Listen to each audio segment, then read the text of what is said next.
রমজান আসছে। হৃদয়ের ভেতরে কি এক ধরনের শূন্যতা অনুভব করছেন? মনে হচ্ছে জীবন খুব দ্রুত চলে যাচ্ছে, নামাজ ঠিকমতো হচ্ছে না, কোরআনের সাথে সম্পর্ক আগের মতো নেই, দুনিয়ার ব্যস্ততায় আল্লাহকে যেন দূরে সরিয়ে রেখেছি। তাহলে আসুন ফিরে যাই এক বিশেষ মাসের দিকে, যে মাসে কুরআন নাজিল হয়েছে, যে মাসে রহমত বর্ষিত হয়, যে মাসে একটি রাত আছে যার এবাদত হাজার মাসের চেয়েও উত্তম। আল্লাহ তাআলা বলেন, হে ঈমানদারগণ, তোমাদের উপর সিয়াম ফরজ করা হয়েছে, যেমন ফরজ করা হয়েছিল তোমাদের পূর্ববর্তীদের উপর, যাতে তোমরা তাকওয়া অর্জন করতে পারো।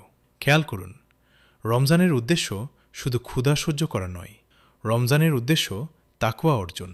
কিন্তু আমরা কি সত্যিই প্রস্তুত?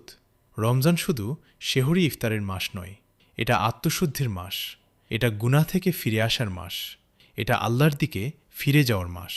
রাসূলুল্লাহ সাল্লাল্লাহু আলাইহি ওয়াসাল্লাম বলেছেন, যে ব্যক্তি ঈমান ও সাওয়াবের আশায় রমজানের রোজা রাখে, তার পূর্বের গুনাহসমূহ ক্ষমা করে দেওয়া হয়। সহিহ বুখারী, মুসলিম। একবার ভাবুন, এটা কি আপনার জীবনের শেষ রমজান হতে পারে না?